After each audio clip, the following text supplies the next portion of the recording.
السلام علیکم ورحمۃ اللہ وبرکاتہ۔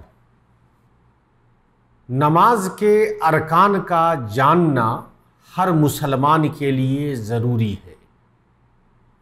نماز کے ارکان کو جانے بغیر ہم نماز کو اس طریقے سے ادا نہیں کر سکتے ہیں جیسا ہم سے مطلوب ہے۔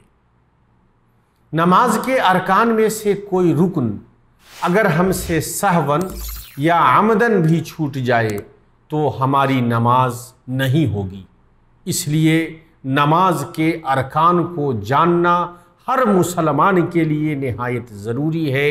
ہر مسلمان کو نماز کے ارکان کا خیال رکھنا ضروری ہے اور ہر مسلمان کو نماز کے ارکان کو پورا کرتے ہوئے نماز کو ادا کرنا ضروری ہے۔ تو آئیے ہم آپ کو بتاتے ہیں کہ نماز کے ارکان کیا ہیں۔ نماز کے ارکان میں سے سب سے پہلا رکن قدرت کی حالت میں، طاقت کی حالت میں کھڑے ہو کر نماز ادا کرنا ہے۔ اللہ کے رسول صلی اللہ علیہ وسلم نے فرمایا، صلی قائما فإن لم تستطع فقاعدا فإن لم تستطع فعلى جنب، کہ کھڑے ہو کر نماز ادا کرو۔ اگر کھڑے نہیں ہو سکتے تو بیٹھ کر، اور اگر بیٹھنے کی بھی طاقت نہ ہو تو پہلو کے بل نماز ادا کرو۔ یہ فرض نماز کا حکم ہے کہ ہمارے لیے کھڑے ہو کر نماز ادا کرنا ضروری ہے۔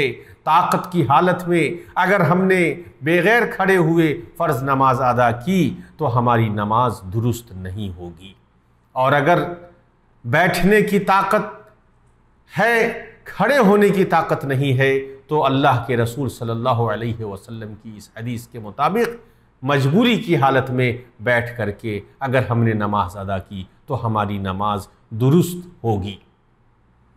اور جو شخص بیٹھ بھی نہیں سکتا ہو تو وہ لیٹے لیٹے بھی نماز ادا کر سکتا ہے۔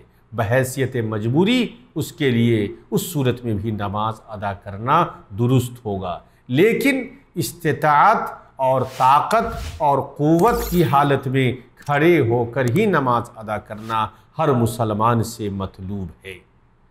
لیکن اگر کوئی نفل نماز بیٹھ کر پڑھتا ہے، بغیر عذر کے بھی بیٹھ کر کے نفل نماز ادا کرتا ہے، تو اس کے لیے ایسی صورت میں نفل نماز بیٹھ کر ادا کرنا بغیر عذر کے بھی درست ہوگا، لیکن اسے اس کا نصف اجر ملے گا، جیسا کہ اللہ کے رسول صلی اللہ علیہ وسلم نے فرمایا، من صلی قائدا فلہ نصف اجر القائم، کہ جو بیٹھ کر نماز ادا کرے گا اس کے لیے کھڑے ہو کر نماز ادا کرنے کے اجر کا نصف اجر اس کو ملے گا۔ نماز کے ارکان میں سے دوسرا رکن تکبیر تحریمہ ہے، یعنی اللہ اکبر کہنا ہے۔ اللہ کے رسول صلی اللہ علیہ وسلم نے فرمایا، ثم استقبل القبلہ فکبر، یعنی قبلہ رخ ہو اور اس کے بعد تکبیر کہو۔ تیسرا رکن ہر رکعت میں سورہ فاتحہ کا پڑھنا ہے، اس لیے کہ اللہ کے رسول صلی اللہ علیہ وسلم نے فرمایا، لا صلاۃ لمن لم یقرأ بفاتحۃ الکتاب، یعنی اس شخص کی نماز درست نہیں ہوگی جو فاتحۃ الکتاب یعنی سورہ فاتحہ نہ پڑھے۔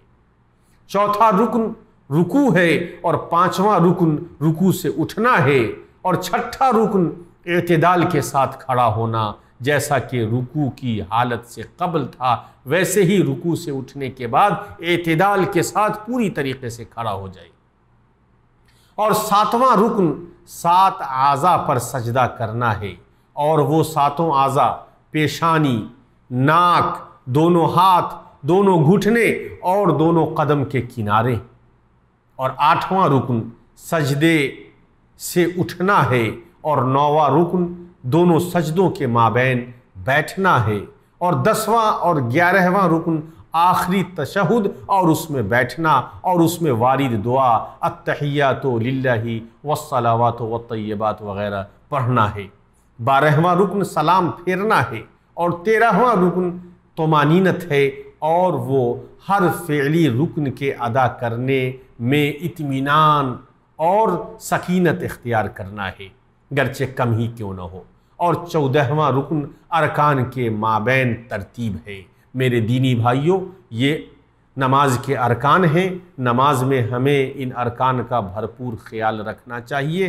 بغیر ارکان کی تکمیل اور بغیر ارکان کی ادائیگی کے ہماری نماز درست نہیں ہوگی۔ ہم امید کرتے ہیں کہ آپ نے جن چیزوں کو سنا ہے ان پر عمل کریں گے اور اپنی نماز کو درست طریقے سے ارکان کا مکمل خیال رکھتے ہوئے ادا کریں گے۔ اللہ رب العالمین ہمیں اس کی توفیق عطا فرمائے۔ آمین۔ والسلام علیکم ورحمۃ اللہ وبرکاتہ۔